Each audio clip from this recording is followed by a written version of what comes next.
Thursday, February 8, 2024. The E55 sits here since yesterday. Today, now it's 9 o'clock in the morning actually. And from 14 psi, it dropped down to a little bit less than 6 psi.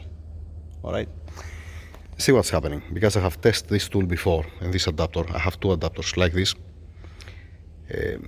I can blame the coolant expansion tank.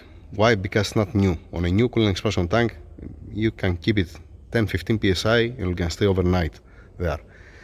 The engine was not warm yesterday to say that it was hot and now it cooled down and lost some pressure. Okay, it was the same temperature, plus minus 1-2 degrees.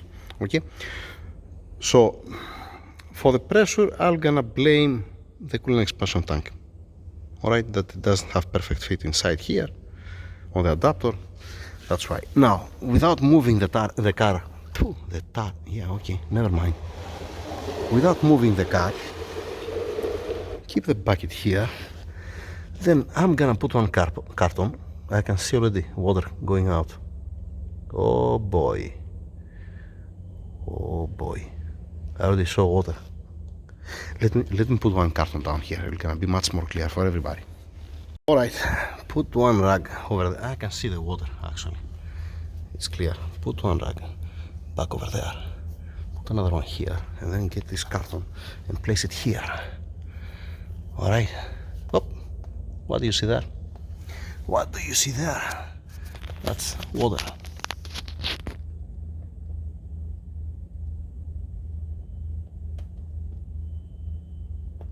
Yep. This is water. Clearly, this is water. And all night was dropping here inside. Yep. Yep. Okay. Okay. So you know what does mean that one, right? That means that, like I said yesterday, 99% there is a problem with the O-rings or the timing cover, 1% chances to be a blown head gasket. Now, we get the green light yesterday from the owner to remove the water pump.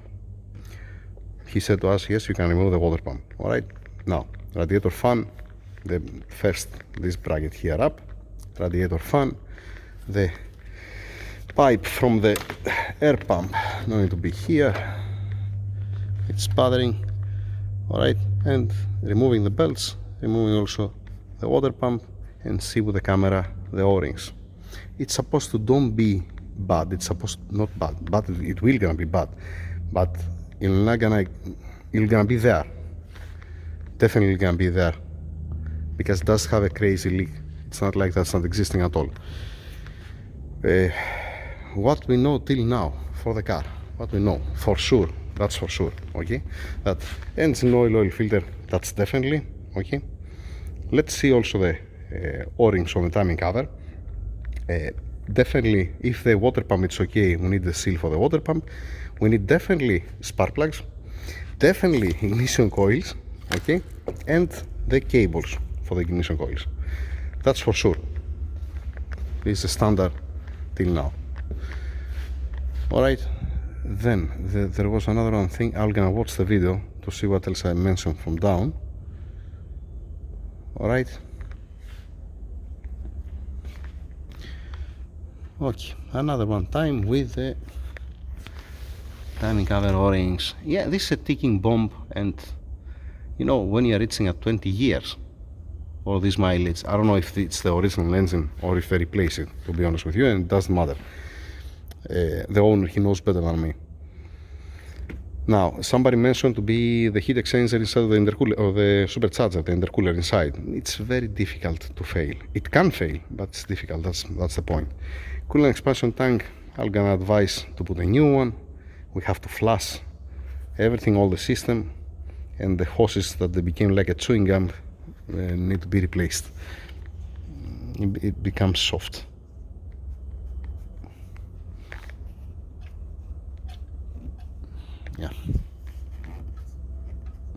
Yeah. Yeah, what's happening? I'm pushing this hose and it's expanding this hose, and the cage doesn't showing anything. When it comes off the hoses, that's what's happening. If it was nice, and this looks like they put it new, but as soon as it passes some oil, we're gonna see. We're gonna see how it's gonna be. We're gonna see if we do something. Maybe the customer is gonna say that, you know what, I don't want to do anything about that, about this. Meanwhile, since I'm here, because I'm planning to upload this video, and then later on when we open everything, to make another video to see the water pump, okay? Meanwhile, on the E55s, not only on the E55s actually, has, one second, let me find it. I'm gonna make the car a little bit down. There is something down that's bothering to go down the car. No, let's get the bag a little bit more out. All right, give me a second. I want to show you something to whoever cares actually. Right, now some people out there, they're gonna say, Tassos, we never face this kind of problem. I'm gonna answer to you, you didn't face any problem, let us say at 5 years or 10 years, 15 years, 20 years, but the clock is ticking, the time is passing. So just, I'm gonna show you something. Whoever wants to do it, he can do it. It's not a big deal. Whoever doesn't want to do it, don't do it. It's fine. I'm just saying, all right? Especially for some friends. Now, here down, there is one pipe, one aluminum pipe that it's sliding inside on the rear end of the supercharger.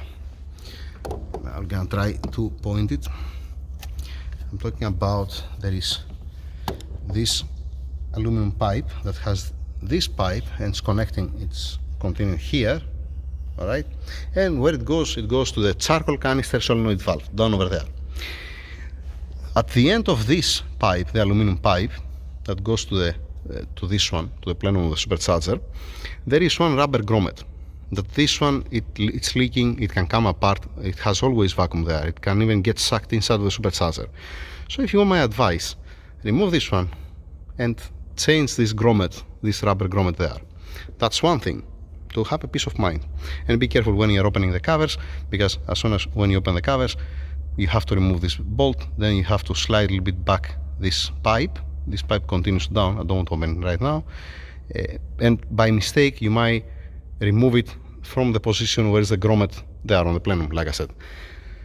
Second thing, let me close this breather here. We don't want to contaminate it, okay, right?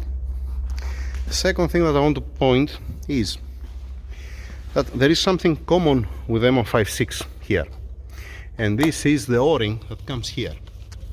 Inside of this, there is an O-ring. Here. You see that it's moving freely?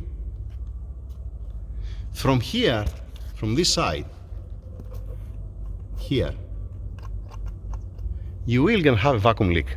You know what O-ring you can use over there? The same O-ring that you put on the intake manifold for the M156. I'm talking about, the brake booster O-ring that comes here. Yeah, there, at this point. Here on the M156.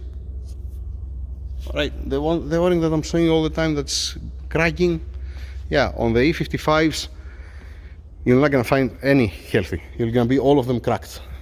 It's 100% sure, okay?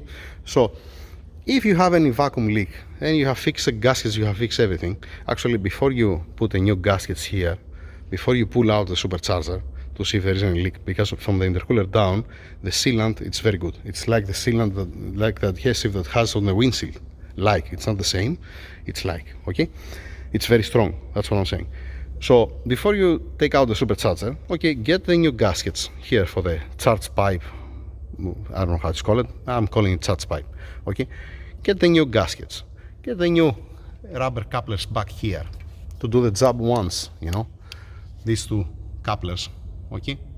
Get the throttle valve body gasket here, and then you're gonna purchase also one O-ring for this one, okay? And I put a bet that's gonna be broken, maybe not gonna even existing, okay? If you're lucky, you're gonna stay there, you're gonna be flat, and you're gonna come in pieces out. If you're not lucky, you're gonna get sucked inside. The same thing for the rubber grommet down that's passing the aluminum pipe for the brake booster solenoid. All right. This will gonna help a lot from the point if you have any vacuum leak. That's it. For the secondary rejection valves, you already know, you just remove the pipes, you start the car, and if you see that it's blowing out, not on the cold start, because on the cold start you're gonna actuate it and gonna pass the air from the air pump. From the air pump it's blowing here, through this hose. It goes here down, classic, okay? This is not something new, everybody knows that, I guess. I'm just saying. Then there is this inside the supercharger that's distributing the air here and here. And there is this solenoid that's activating both secondary injection valves at the same time. Now, if you want to see if it's leaking or not, very simple. It's running the engine, all right? You remove these two pipes, get a new one because sometimes they're cracking. This looks okay. If you don't touch it, it looks fine. So if you hear here that's leaking gases, or if you see black, that means it's not sealing properly. Okay, on idle you're not gonna see that much, but you're gonna see the dirt inside, you're gonna see the gases. It's supposed to be nice and clean because this is supposed to go only this way. It cannot come back. If it comes back, that means it's not sealing, has a problem for every reason. And gases are gonna come here when you push the car and you have back pressure because of the exhaust, because of the gallon converters, because of the muffler. Okay, when you have a back pressure, then you're gonna start leaking here. And that's why you're gonna make it dirty inside the secondary injection valve. Same thing one time, the fuel injector o-ring. Fuel injector o-ring, mostly the lower one, not the upper one, but it's a good thing to change both because one is sealing the fuel and the other one the intake. And there is another thing. There was another thing that I want to mention, I forget it. There is also a small thing like accumulator. Be careful, don't touch this one because you're not gonna find sealing, never gonna reseal it again. It's a headache. Somebody mentioned before regarding the small hole that have the covers. If you increase the diameter of the hole, if you increase the diameter of the hole, then you're gonna have greater vacuum leak because it's connected here on the throttle where it has always vacuum. All right, so you're gonna have always greater vacuum leak. You're gonna increase the RPMs, and then the ECU you're gonna try to adjust the throttle, but there's not gonna be any adjustment. It's being calculated with this way, so you cannot increase the inner diameter of the hole. You can actually, but don't do it if you're asking me, at least. All right, same thing also from this side. If you open this pipe and you see inside, you see that it has one tiny hole, approximately 1 millimeter, something like that. Okay, enough.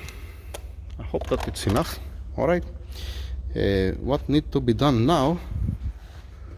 Nothing. I'm gonna upload this video like I said, and when they come the guys later on, because I'm busy with something different, have to put some down pipes now, they will gonna open for me here front to open the water pump. No need to have a pressure anymore inside. We already see the water comes out, so it doesn't make any sense to keep it pressurized, the system. Yep, that's the water. This is the water. Yeah, water with some oil, because now I move the car down, it came with some oil out. So again, even if you have seen the timing cover O-rings failing 1 million times, not 1 million times, okay, it's too much, 1 million times. If you have seen so many cases, it's much better to investigate just in case. Because imagine, let us say, to don't be the O-rings and to be a blown head gasket and to have a crack on the cylinder head, as an example, or to have a melt piston, or you have in the cylinders inside scoring.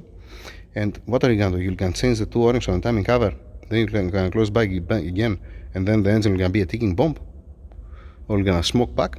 So first you see the big picture to have one idea what's going on. Is it worth it for the customer to invest money on this engine? As an example, it's only the two O-rings, and at the same time, because I have to open the oil pan down to change also the oil pickup tube O-ring and the crankshaft front seal, you know, the seals here that has for the oil thermostat, put a new thermostat inside to make one refresh and all of these seals, or it's not worth it, the engine. Because if there was a cylinder scoring, if there was a problem with any piston, or if any cracked cylinder head, it might worth it to get a used engine and put it in. Now it's up to the owner. Well, he's gonna balance it. Like I said, opening the water pump, because with one way or the other, we have to open the water pump. Okay, it's a high mileage. Opening it to have a look inside. Next video with the water pump out. Yeah, that's it. Nothing more, nothing less. Over and out. Thank you. Another one last thing. All this what I mentioned for the secondary injection, for the o-ring on the brake booster fitting there, that it doesn't have brake booster because it has an SBC. Okay, it's different design, it's hydraulic. So for the o-ring, the grommet for the aluminum pipe for the charcoal canister, the secondary injection, this is 101. I mean 101 for a Mercedes technician. Now if you ask somebody that is not familiar with these engines or an owner, obviously he might not know that, but a Mercedes technician, he should know that. You know, it does make any sense to change gaskets, all these things, and to don't change the o-ring and the grommet down. That's my point. Okay, I'm not saying about the owners. Obviously the owners, the customers, how they're gonna know that. All right, just know about that. And the fuel line, after all these years, after 20 years, it's always welcome. Not the steel line, I'm talking about this line. It's always welcome to replace it, don't have any headache, because we're talking about fuel. All right, so there are some things that you're changing it to prevent any catastrophic failure. That's it. Over and out.